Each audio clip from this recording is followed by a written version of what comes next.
Oh, but in That JE thing keeps bouncing. yeah. It's distracting me.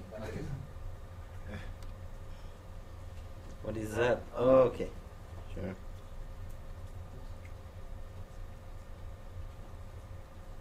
It's a nice projector. How much does one of those go for? We need another one. That'd be better for my Super Bowl parties than what I currently have.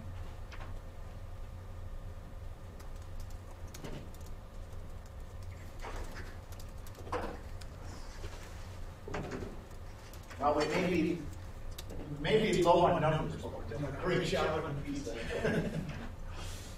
Somebody email Dominic and ask him if he wants to save them in. Yesterday's pizza. How much was left over from? Was that from lunch? That was from lunch? Where was that from? It looked like the Naughty Pine, but I'm no local authority anymore. It was rectangular.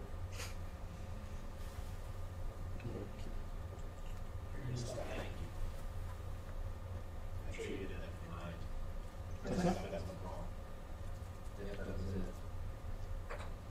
Son, I'm busy. I'll stop whining. Oh, excuse me.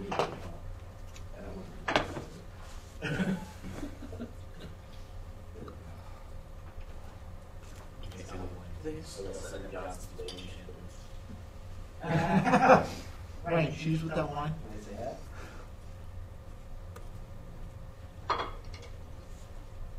What are you doing, sir? Just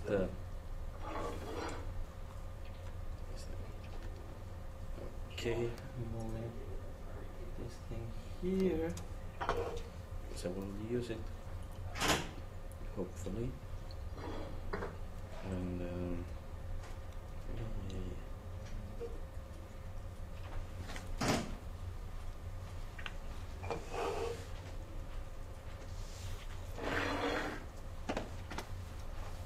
So are we streaming yet?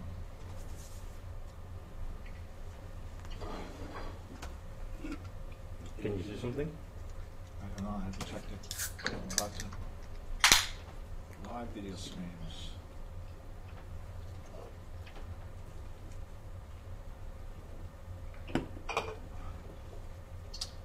Broadcast started 3 minutes ago.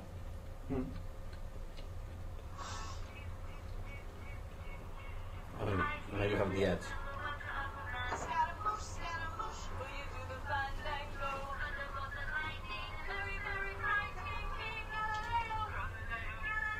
What is this? That's cool. That was a very cool way to do that. All right. We'll give Alvaro a chance to down one of his pieces of pizza, and then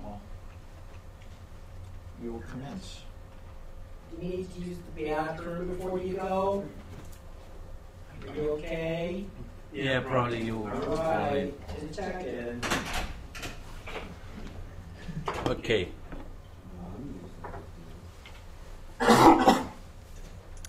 Okay. Hello, everyone. Wait, did he introduce you yet? Oh, he has to introduce me? Wow. Yeah, we're broadcasting.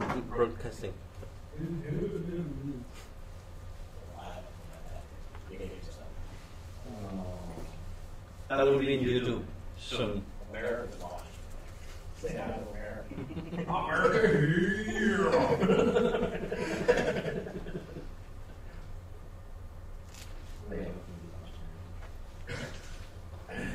It's okay.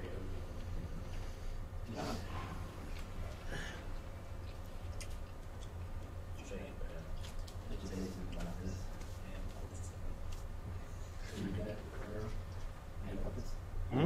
You know hand puppets? Mm-hmm. Can you till John gets back? Oh. You can introduce yourself. All right. We ready to go? Yeah, it's streaming, man. I know.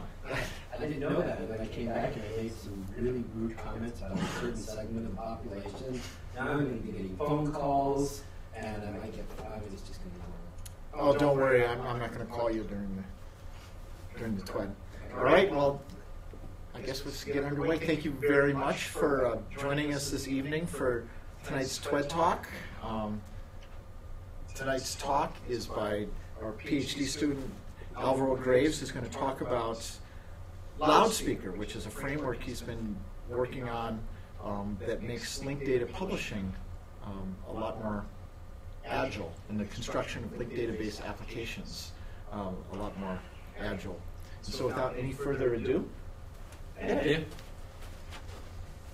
Okay, hi. So, I'm going to talk about LODSpeakr.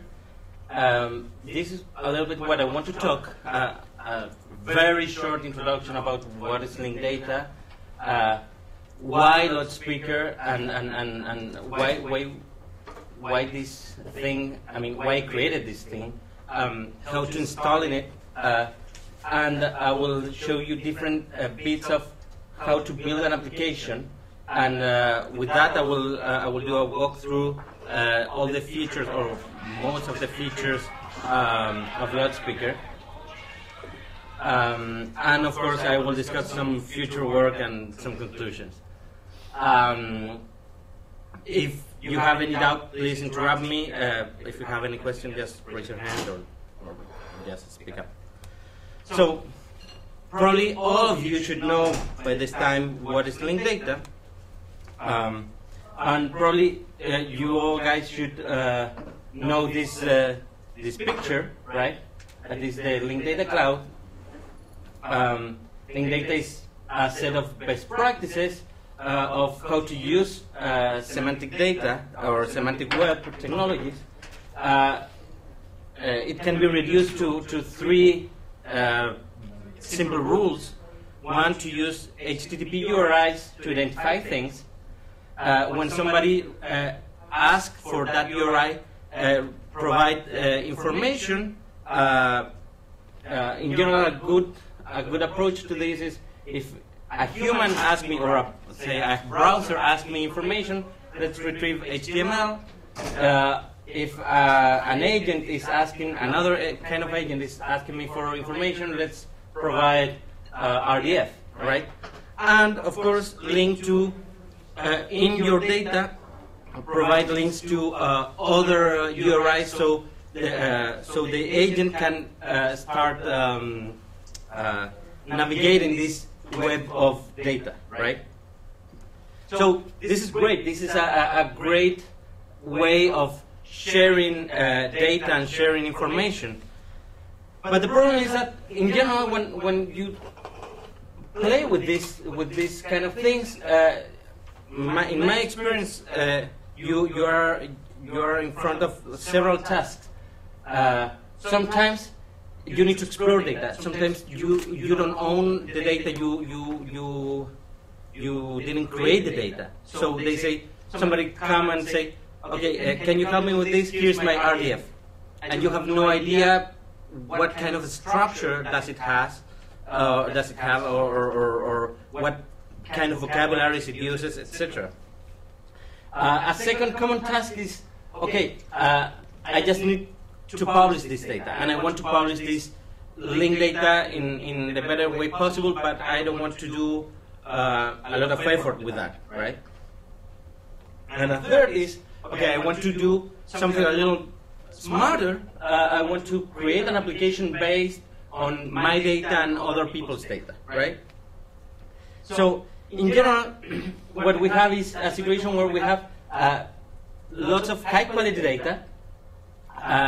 In general, my impression is that the current situation is that you don't do you don't do a lot of complex computation, but you have to manage a lot of different and heterogeneous data. So for that, here comes LODSpeakr, which is the name comes from Linked Open Data Simple Publishing Kit, right? And I will show you how to install it, first of all, right? So you have your, let's say, your Linux box, and you need very few things: Git, PHP, SQLite, Apache, Bash, and So in general, any normal Linux box should do it, right? And once you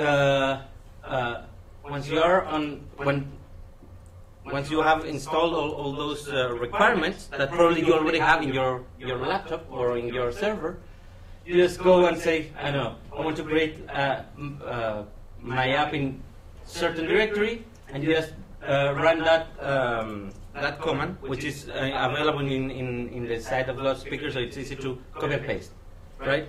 That will run a script that will ask you three things. First, where is the LODSpeakr located right now?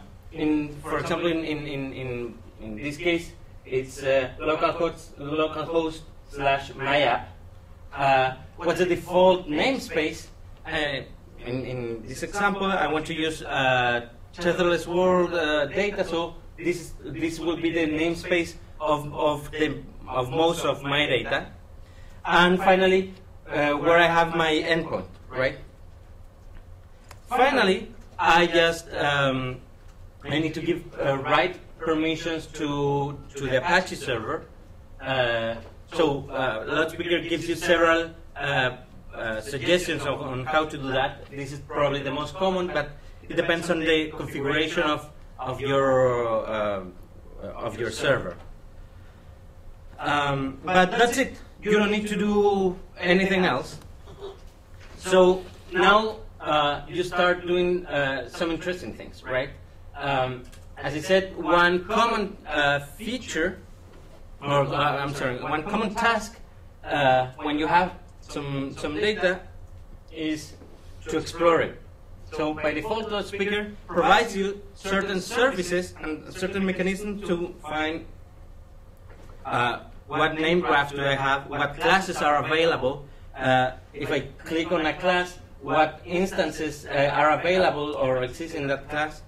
And if I want to analyze if I want to see one URI, one instance in particular, I got all the predicates that points from my URI and the predicates that points to this particular URI. Okay, so these are three small screenshots that shows you some data, whether name graph, instances of class fourth person in my Sparkle endpoint, and this is the default view for when I dereference this URI.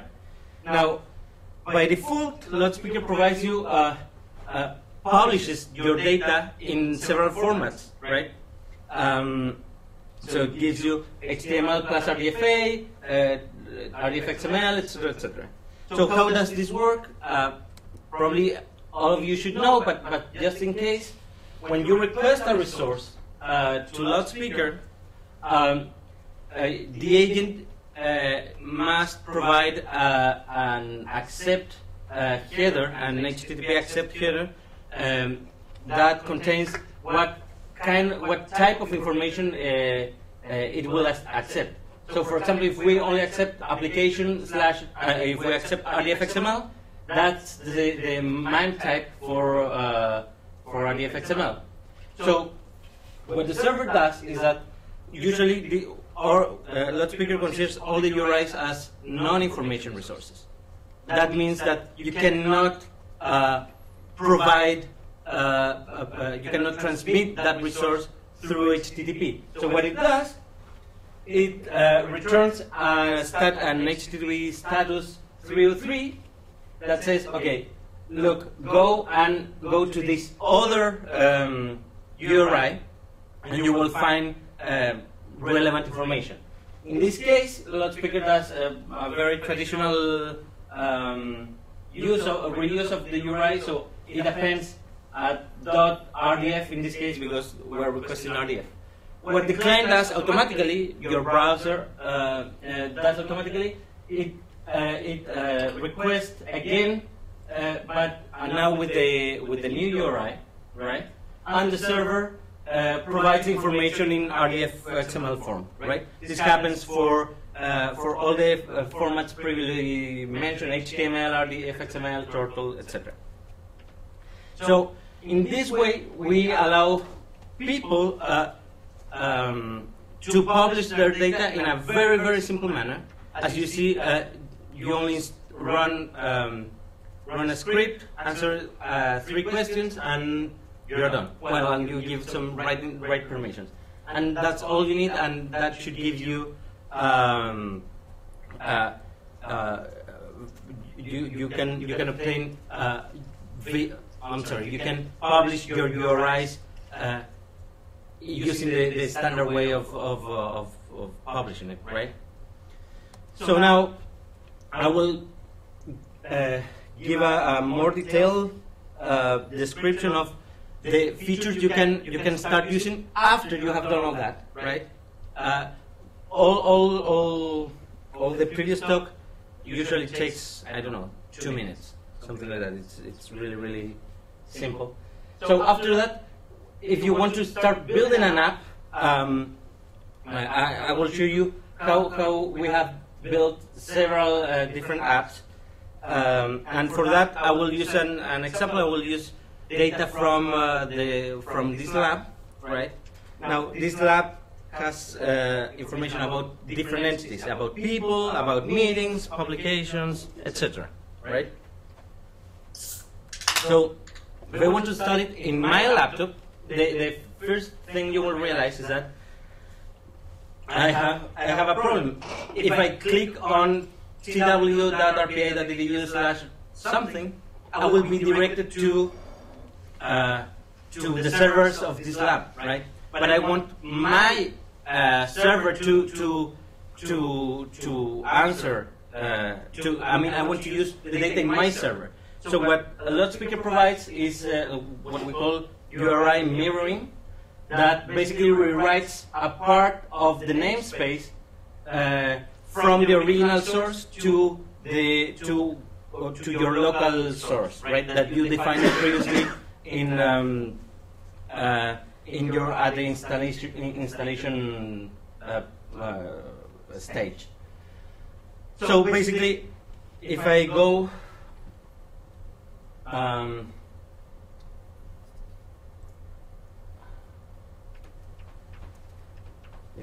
here and I do, this is my server, right? What I'm doing here is just providing some, I'm reusing this URI. Here it is. So, as you can see, the original URI is tw.rpi.edu. If you see in the bar, in the address bar, it's alias/twc people/instances/blah, right? So I'm doing a mirroring of the URIs. Now, for the sake of integrity, when you request RDF, you add 2 more triples to whatever the graph you obtain that are all same as and preferred URI from your local URI to the original one.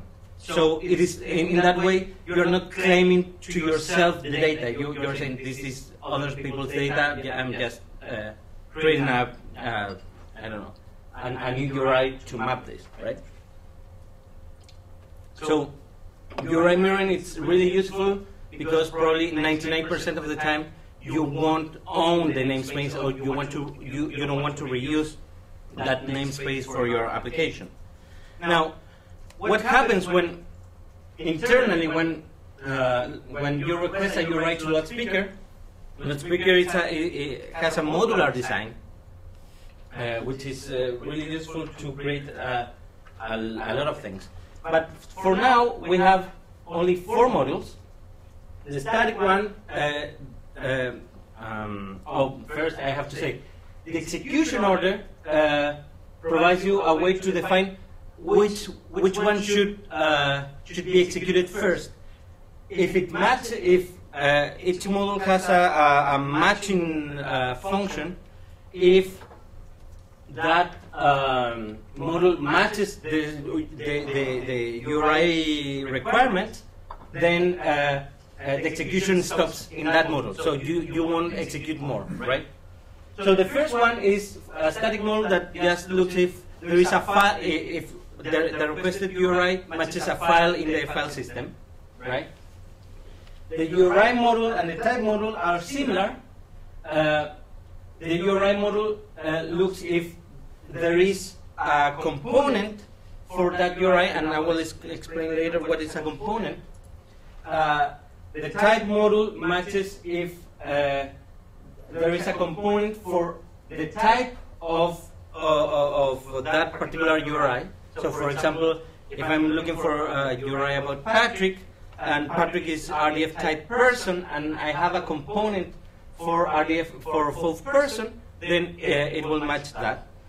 Finally, the service models allows you to create new URIs with newly added functionalities for aggregated content, etc. So I mentioned briefly the concept of components. So if you look in LODSpeakr, the file structure, you will see something like this.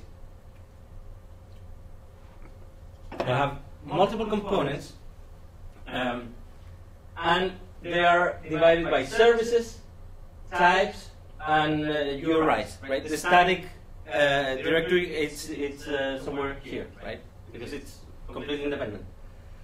So a component consists in a set of model queries, right, which are basically Sparkle queries, right? And these Sparkle queries can be, or Sparkle query templates if you want, right? That where you can fill certain values to provide functionality for a large range of options. So, for example, in this query, I'm just I want something that goes something to this URI, right? This URI will be changed basically based on what URI is requested, right? So if I request the URI for Patrick, this will be changed to Patrick's URI. Also, the second part of the components is the templates, the view template, right? That provides how do I explicitly put this content to the client, right? I forgot to say, what we're seeing here is Hanga, which is a Django-styled templating system for PHP. And as you can see, you can have things like iterators. Here are the values.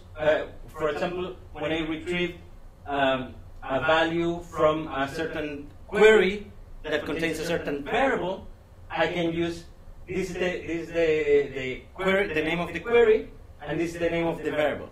And I can use, for example, if this is a URI, I can use value here and query here. So what I will see is the value of, in this case, it was a URI, and in this case, it's the query. So I will see this, right? And of course, I'm iterating, so I will have a long table of values. Is it getting? Is there any doubt about it, or is it confusing? Any question? These templates, these are being created in the file system. Yeah. But before with. So. Right, but the next page after this one. Where is this being done? So. Under queries, you will see you can put all the queries you want.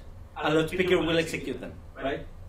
Once all the queries has been executed, they will be applied to the template, right? That's a line of work. So that's what gets generated on the next slide? I'm still missing the next slide. Okay. So if you So stop, that's sp.query. yeah, I'm sorry. Yeah, this is sp query, somewhere. right? And this is part of HTML.template, right? Sorry. Do you have to use the query extension in the files? Yes. And do you support directories anymore? Yeah. Well, I will talk about it soon. But there was a renaming on several things because I want to provide more features that aren't necessarily queries and aren't necessarily endpoints. So by constraining the name of the query file, your support, no, it makes clear for me what is a query, what is an endpoint, etc. Right? So, I forgot to describe. For example, in this case, it is clear that I want to iterate over a variable, but there are many cases where you want the first value, whether because you don't care any other one, or you know there won't be more. So what you can use is, instead of starting with models, you start with first the name of the query, the name of the variable, and value query or any other option. Right? Have you implemented anything for, can you go back to the for loop? Sure. So instead of just the row in models, is there any way to constrain the length of the number at this point, or do you just have to constrain that in the query itself? The length of the results, you mean? Yeah. And results or something. You can, in Hanga, you can create some counters, and you could do some if counter equals something. I can Do you think it would be worthwhile to have like syntactic trigger for like the for loop, or you could do like a traditional starting at Good point. But is that the language for row in models.name? Right. So basically, this is like pseudocode, if you want. So that's Angular, right? Yeah, that's Hanga. So you take this and iterate over this, right? And each row will be in this variable, and this variable will have the Sparkle variable name, and this has certain properties, right? Value query, and now URI if it's a 0, 1 if it's a URI, what's inside or not, right? But eventually I may add more. I'm sorry. And there are others. For example, if you want the original version instead of the mirrored version of the URI, right? So going back to your question. So thinking about it, I don't think there's necessarily a use case. So you mean a syntactic sugar for the for loops? Yeah, but thinking about it, like there's no real reason that you want to do that and not implement it in the query, because otherwise. Right. Why calling and obtaining a bunch of data and not using it? Yeah. I mean, you can. There are some cases when you want to do something special for the last one, the last item. For example, in JSON, I will show an example later, and you can do that kind of thing in Hanga. So okay, so I showed you how to obtain first values. Now, by default, LODSpeakr provides one type, which is RDFS resource, right? Let's forget for a while this full person, because you can always claim that any URI is of type RDFS resource. But now you can, let's say we want to start creating a portal about people in the lab, right? So what you do, you go to the LODSpeakr directory, and you have a command line tool, and you write LODSpeakr create type full person, and it will create for you this file structure, right? And with this, you can start creating a special template that will be executed only for URIs of type of person, right? In this case, it will be just one query and one template, right? As I mentioned, you can create also special templates only for a specific URI. So you can do create URI. In this case, this local Alvaro Graves, because that's the one I want to use, right? So now you can modify here your query to fit what you want to show, and you can start modifying your template to show what to show what you have requested, right? But that's not all you can do. As I mentioned, you can have multiple queries, but also you can specify new endpoints that where you can run your queries, right? And this will be in order. So all the queries of this level will be executed, and later the queries inside these other folders will be executed. Now, the naming of the folders defines which Sparkle input will be addressed, right? So in my settings, or I'm sorry, in LODSpeakr by default, we have defined the DBpedia Sparkle endpoint and the LOD Sparkle endpoint, right? So if I create a folder endpoint.dbpedia and I put queries there, they will be executed after these queries, right? What is interesting is that you can use previously obtained data, previously fetched data in the new queries, right? So what does this mean? That basically LODSpeakr acts as an agent that can go to, for example, your local endpoint. It can go to logd, later it can go to DBpedia. Based on the data in DBpedia, it can queries again your local endpoint or a fourth endpoint, and so on and so forth.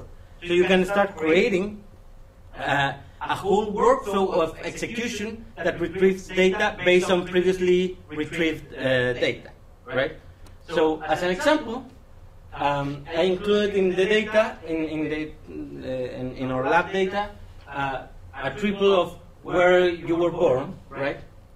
With a link to DBP, your right to DBpedia. So basically, this is one query, right, that retrieves my name, description, blah, blah, blah, the picture. The second query retrieves all the people with whom I have had a meeting at some point. A third query retrieves where I was born, in this case, DBpedia/Santiago. And later, I go to DBpedia with that URI, and I say, okay, give me a small description of Santiago, and a second query there, give me the the latitude and longitude geographical coordinates for Santiago. So I can map them in Google Maps. Is there any question, or you look like a little too serious? So it's kind of. Can you go back over the more? So, is this the masking stuff? Is this where you can sort of cover DBP or eyes, or eyes, or is that? I'm sorry. So when you run the query, how do you get like the DBP or eyes in your local namespace? I think if I show you. Because I can see where you want to like follow the link to some DBP entity Right. that has more information attached to it. Right. Let me see if I can Where's the object more? show you here. Yeah, I know.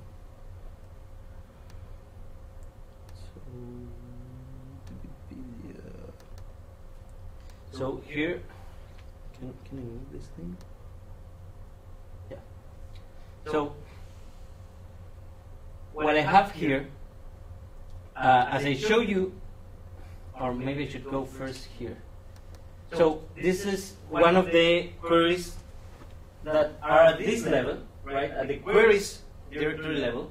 So it will be executed to the local endpoint, right? And what it's asking is, okay, give me the birthplace, the Wikipedia birthplace of what the agent is requesting, right?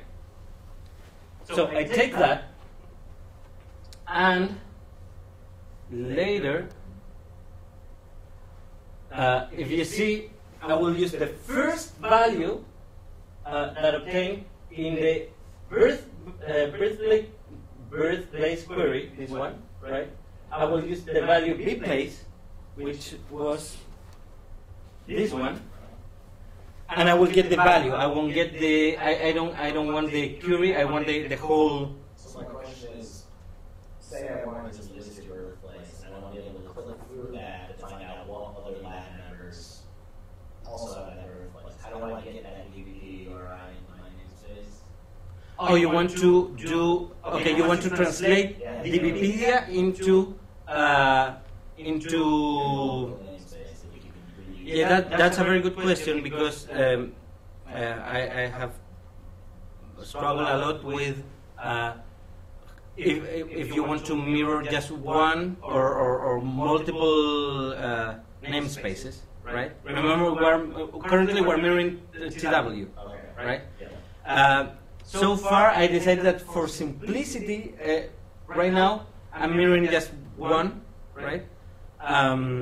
So the mirroring can only be on like the whole data set. Right, and if you want in your, it's highly likely that your data will, or the entities in your data will be in one namespace. That is not true for all cases, but it covers a good part of them, right? Right, so I have a case where I have abstracts that are tagged with Wikipedia entities, right? Mm-hmm. And I want to be able to, like, after listing that tag, Mm-hmm. I want to be able to click through that tag, and then I'm still in my own domain, find out what the other abstracts that are also tagged with it. Actually, that's a very good use case, and I don't know if I can do that now. Well, you can always do some tricks that I will show later, but not not using URI mirroring. But you can do something like that anyways. Right now you can do that. So trust me, follow me with that.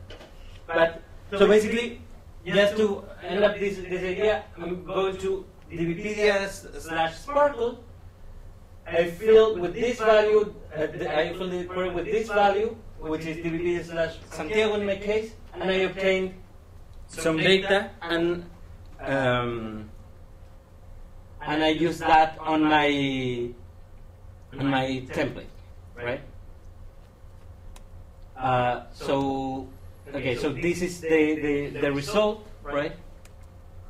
Now, as I said, when you request Turtle, for example, you will be redirected to alia twc instances alvargraves.ttl, right? And if you request that again, you will obtain Turtle RDF, right? Now, how does this work? Because if you remember, we haven't done. The only thing we have done was to write this query, or if you want, we'll write a few more queries, but just this. So, what LODSpeakr does, when a known HTML content type is requested, what LODSpeakr does is takes your select Sparkle queries, see which triples in your graph pattern contains variables existing in the select part, and creates a construct based on that, and appends the rest of the query there, right? So you obtain RDF for free, basically, right? Is that a feature that you turn off? Yes. You just want just whatever you get. Yeah, describe. You're right. Yes, you can, and I will show it later. Now, one point. by like the best practices in the architecture of the web, you should give the same content in every format that is available, right? So that's why this thing was implemented, and also because I don't want to write a query for every single content type. I want to write just one and forget about the rest, right? But yes, you can do that. So that's for when you want to create templates for types and for full person or documents, etc. So now I'm going to talk a little bit about services. Services are URIs you make up. They are not in the triple store, right? And they allow you to provide any content. For example, aggregated content. If you want a list of people, there is no URI in the triple store that it contains a list of people, right? You have to make one. So how do you create this? You go LODSpeakr, create service, and the name of the service, right? Basically, it works. It's the same structure as in types and URIs. The class, instance, and name graph, the basic tools to explore data in LODSpeakr when you just install it are actually services that work this way, right? You have the same features. You have the same Sparkle query conversion. You can create workflows of execution and so on and so forth. I forgot to say a disclaimer. LODSpeakr will try to convert your select query, but I have seen cases where this thing just simply breaks. And if you still want to serve something, you probably need to create a new one, right? But in normal select queries, this thing works perfectly fine. Give me all the name graphs. So it's not that it's strange, but it's what LODSpeakr does is looks for graph patterns here, right? It's I have no idea how to convert this. Like just give me this to a construct here because there's no triple to construct, right? Yeah. So I mean, you can patch it, but I'm pretty sure you will always find a case where this thing doesn't work. But it works for most of the cases. So as I said, you have all these the same features. So for example, if I want to create a service, I will put this query, right? A very simple query. Give me a full person name and the name. And I will create this simple template, right? Where I iterate over the results and put them on a list with links, right? Nothing really special. But now, as I said, services allows you to do some more interesting things. So first, they support arguments. The arguments you have to provide them with slashes after the service name, right? So for example, if I want to provide the same service, but now I will only show people that whose name starts with a letter, I will use this argument, right? I will use it here. The arguments are in LODSpeakr, args are 0, right? LODSpeakr contains a lot of other variables that are useful, but I don't think it's the right moment to describe them. So for example, if I go here, right, what I will get is just people that start with the letter C. If I go here, letter J, and so on and so forth, right? So this is pretty nice because now you can have a parameterized. The client can parameterize the service, not just the developer, right? Now, and I'm going a little bit to that. Do you have documentation on like other arguments, other variables on LODSpeakr? Yes. Yeah, it's in the wiki. Okay. But there will be a few things updated in the wiki anyways. But okay, so now this is very nice. But what if we want to create an API now, right? forget about HTML. I don't care about HTML. We already have this query, right? And we created an HTML template. So if we now provide a JSON template, right, that will take the same data, right, but now I put it in a JSON-ish template, I can get that the same URI will serve, when requesting JSON, it will serve JSON. If I go here and do this, and I wait, oh, because it's in this other screen, right?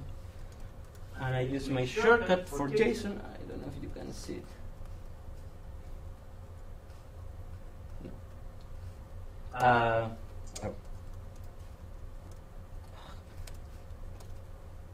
What I get is JSON because I'm telling the server, give me application/JSON, not text.html, right?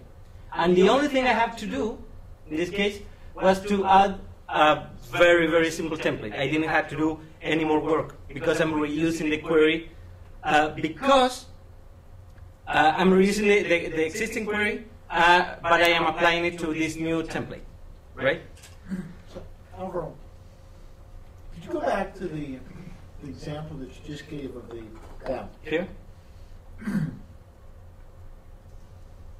So one of the problems that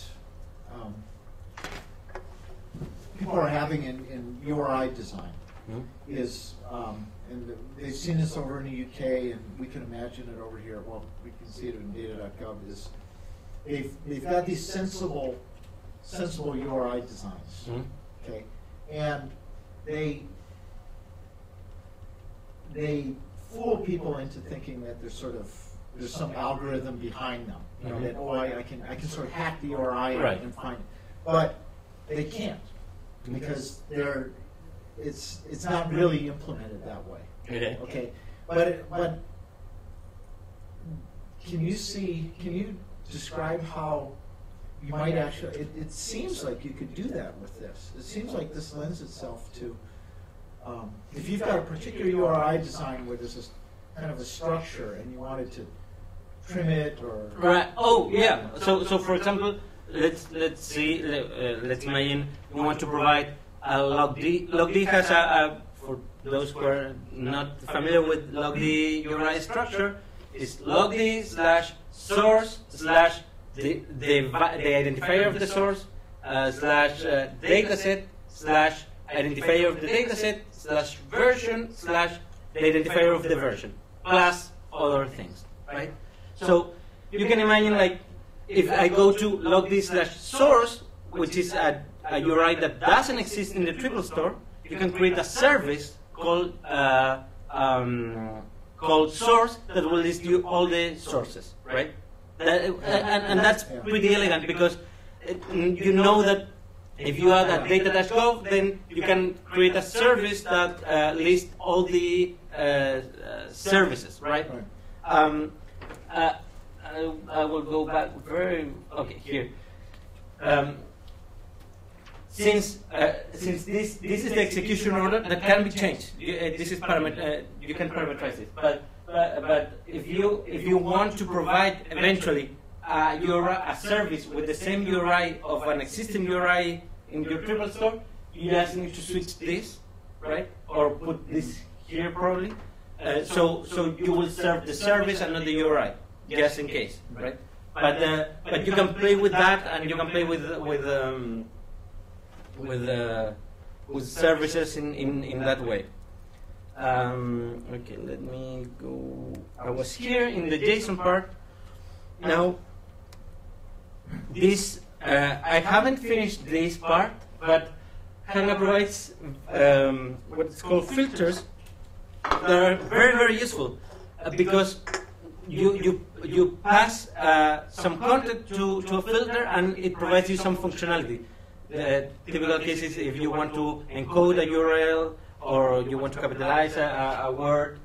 But what I have used these filters, and maybe I have abused a little bit of them, to provide certain widget creation in an automatic way, right? Not all of them are working properly, but for example, in the page I showed you for Google Maps, in the Google Map, this was created using this query, right?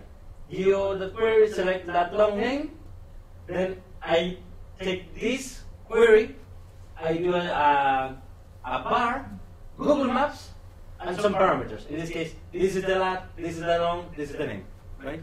And I don't have to start struggling with Google Maps that I don't remember how it is done. Of course, you can still embed traditional JavaScript, and nothing forbids that. But in several cases, if you need a map in a fast way, you just can use this and you're done, right? So just to finish, a few examples of applications created with Is that Google Maps thing? If your models.geo has like more than one, so it'll put like all the... Yeah, no, this basically takes the whole array of rows and maps everything, right? So you just need to give I don't know, if you have 10 points, it will map the 10 points, right? So some applications, some time ago, I took farmers market data from LogD, and I created a small publication system where you can see what's your closest farmers market based on your zip code. You can see details of your farmers market, which other farmers market are closer by, information about DBP, about the state, which is not really relevant, but I wanted to show that this thing worked with the workflow of queries. Eric created this mobile application for SE. This was with an old version of LODSpeakr, but I think that most of the features I described were already implemented. So he used jQuery mobile plus LODSpeakr, and he was able to produce a very nice web app. Tim is working on data facts, and how the way he's exposing the data is by using LODSpeakr. He forked my project into his own so he can make his own changes. So as a conclusion, LODSpeakr allows you to create linked database applications in a very fast way. You just need to install it, change your queries, change your template, and you're ready to go, right? It provides you very nice features that you can do. I mean, all this you can do all this with other technologies, but probably you have to struggle with htaccess and creating MIME types and so on and so forth. So, for example, things like content negotiation, the workflow execution, the URI mirroring, all those are very nice features that simplify your life and allows you to focus on what you want and how you want to display it. Finally, as I showed you, you can create data portals, you can create APIs, you can create mobile apps with this, and basically anything that needs to be any linked data that you want to expose on the web can be used with LODSpeakr to create these applications. So for future work, I want to improve the crawling mechanism. First, I don't want just to crawl or to query Sparkle endpoints, but single URIs also. I want to provide some flow control. Also, I want to add a controller. For those who are familiar with programming languages, you can see that there's a lot of stolen ideas from MVC frameworks.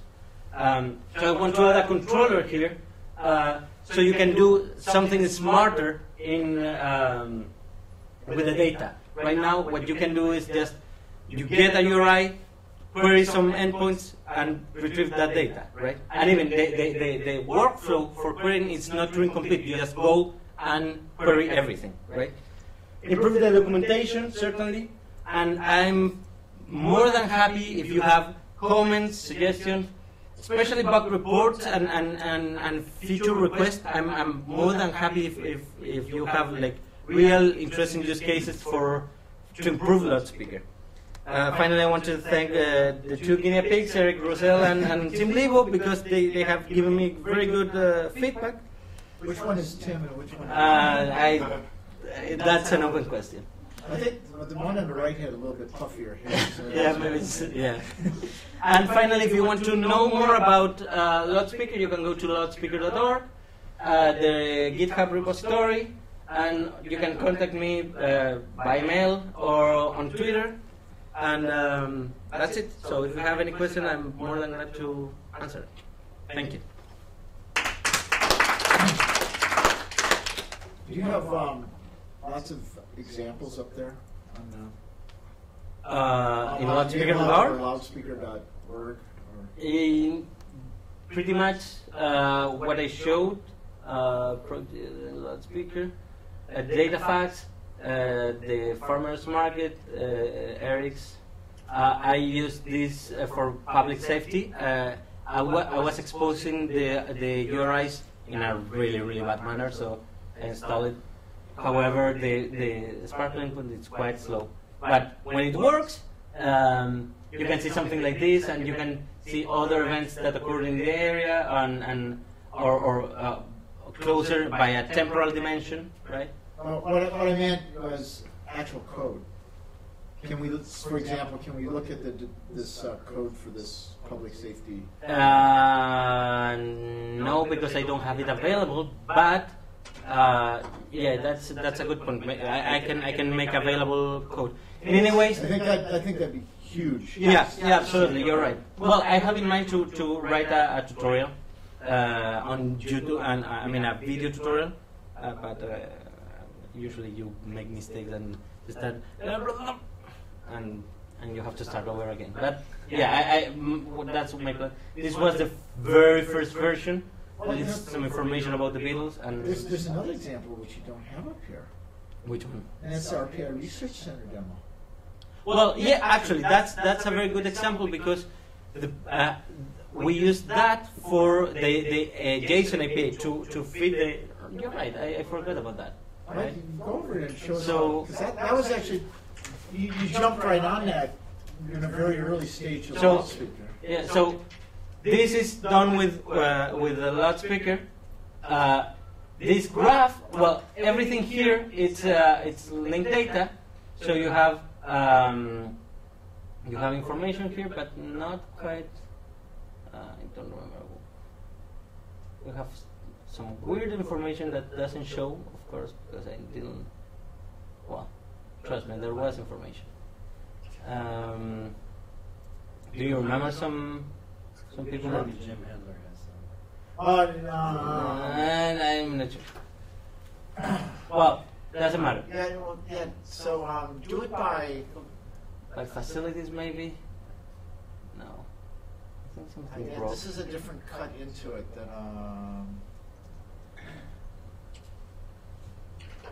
Oh, okay, there you go. Well, again, here we have some. So basically, LODSpeakr was used for the interface. I did interface, so you can blame me because except for the diagrams, right? But you can blame me for the layout.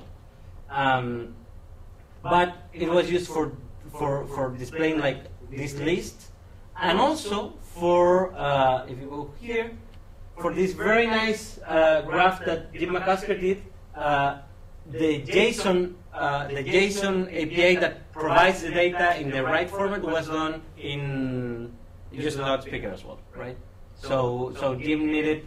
He told me I need this and this and this file in this and this and this format.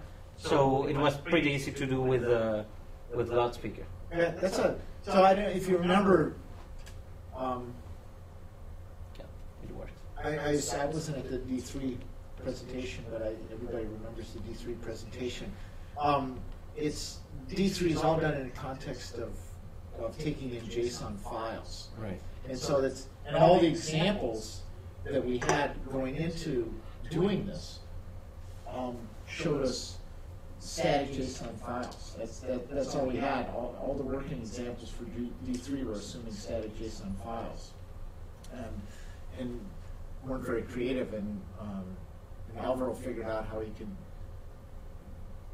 use LODSpeakr to produce those in a really elegant way. So this is one of the benefits of the services. Right. Right. You need the data for any reason. You need the data in this format, not in RDF, right? And yeah, you can create a service. It's really easy to do dynamic demos pretty quickly without having to write up like your own PHP script. Exactly. Right. And And this is pretty interesting to look at the file system level. Can you jump into that? you mean here the? Wait, I need to reload. So I think this, for example, right? What I had, this was the format needed, right? So a source that it was the URI, so you can click on one of these circles and you will be redirected to the page. Oh, this was the links. Yeah, those are the links. Where is it? Oh, That's why it's called links. yeah. What are you looking for? The notes were the names. But Oh, they might have had a funny. oh, I'm sorry. Yeah, probably it's here. They look like. Yeah. So you have here the data, the acronym. There were some extra things, but the URI of the center. So if you go to the center, you will be redirected to a page about that. And all these were created using LODSpeakr, and it took a couple of minutes. Is that? There are some data we needed to process, etc. Yeah, the biggest problems we had with this was the easiest aspect. We had Exactly. The problem was issues and D3 issues. But I'm glad of that because that means that the data management wasn't the hard part, right? Once you have the JSON in the right format, you have to care about the D3 thing, right? But how you provide the data, it wasn't a problem. And even once we got the D3 things squared away, so the purpose here was to try to create a very automated sort of a microcosm of our process that we use in LogD.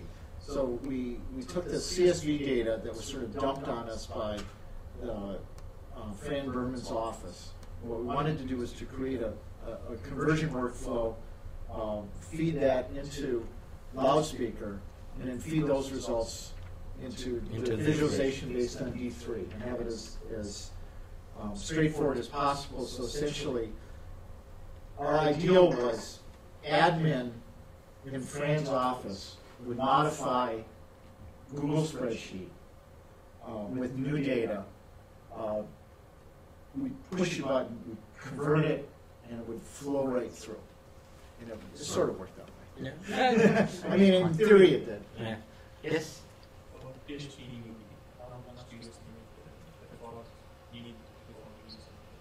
Well, that's the thing. Right now, and this was made on purpose, you don't need to learn PHP, right? Because what you need to do... Sorry? You need to learn Sparkle. HTML is definitely a good thing, and a little bit of Kanga, that, as John mentioned, probably should provide more examples of how it is used, right? So... Is there a link in here where you can learn more about Hanga? Yes, but the documentation is quite scarce. But you have some source code, some examples here. For if you want to start, probably you will need something like just this for some ifs. There are some very sexy things like cycle. So this iterates over one or multiple values in a in a 4. What's that? Is that like a? Is that creating like an event loop or something, or what is that? Right. So basically, you say like this is a class row 1 or row 2, right? That's in each iteration, right? So the first iteration it will show row 1. In the second iteration, row 1 dash Caesar. The second. So the first column is going to be one color, and the next goes. Exactly. Right. That's the idea. To simplify that it's quite common, but it's really annoying. When your boss wants it to look like. If variable equal module 2, then do this. Else, so it's really useful. To be honest, I haven't explored all the functionalities of Kanga, but I think it's a very nice template engine. But in theory, anything in Hanga is usable. Yeah. Yes. My second question is how LODSpeakr is portable on JSP. Good question. I don't know. Probably I should rewrite this from scratch. No, that's old school. I- JSP. No. I'm thinking. No, to be honest, I'm thinking more like Python or Ruby. How do I use this in ASP? But I started this in PHP because one of the things I had in mind was how do improve the data management in LogD, because LogD right now works with Drupal, Drupal 6 by the way. So the how you can connect with a Spark endpoint, it's complicated, right? So instead of doing this weird scripting mechanism, why not having something that naturally speaks to Spark endpoint? But it was written in PHP because Drupal is written in PHP. And also, PHP is just postable. Right? Exactly. Hosting service you can allow you to Yeah, even the cheapest host. So, Alvaro, that brings up a good point.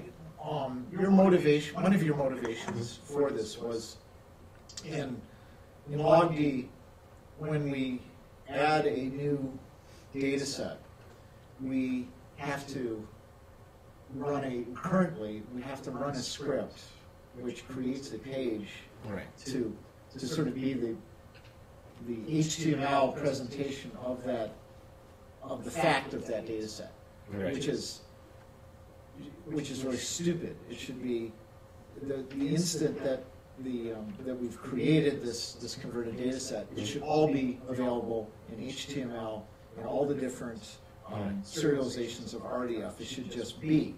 And this was one of your motivations. Can you address that a little bit? How I know you talked about it. I guess you showed it.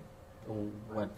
Early on, when you were showing that how the different content negotiations just automatically. Oh, okay, yeah, it's so basically, what happens now in this thing happens in LogD right now, but it's a little patchy.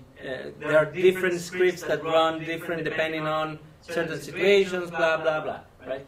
But basically, if I request, I say, give me HTML for this resource, LogD will return, okay, go to this different URI, right? And the client will say, give me this document, and LogD will return, okay, here's your document, right? That can be done in multiple ways, but the advantage of LODSpeakr is that you don't have to think about it. It comes by default, and you don't have to set up anything, right? So you could have like WordPress.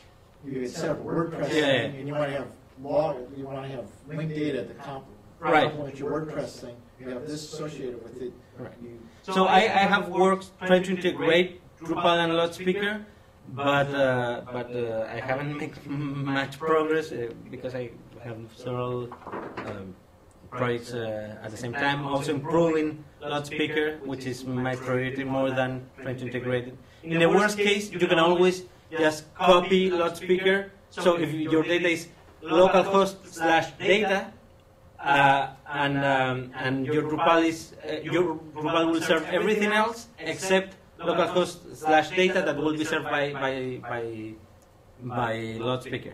It won't look, the layout will be different, but in the worst case you can do that, and I think that's still better than having this HT access thing, and that's true. You have a... because my question was just originally that have you ever considered to integrate your LODSpeakr to some kind of a CMS system? Oh, Well, and another example is, which is also a Drupal integration problem, is Alvaro was working on integrating with the OGPL, the Open Government Platform, which is sort of it's the previous version of the data.gov platform that the government was using, but gone open source. So they got, and the idea is to ultimately make it so it just happens really easily. Right. And so it's one of the two major additions that Alvaro's working on. The other is catalog and dataset metadata, making it do things like schema.org, catalog and dataset metadata really nicely. And so, Okay, no more questions? Thank you. thank you very much. And so next week is not a TWED Talk, it's a Hackspace. Do you have any projects that were? I have a dozen. You've got a dozen. So. All right, so thank you very much. Thank you, Alvaro. Thanks.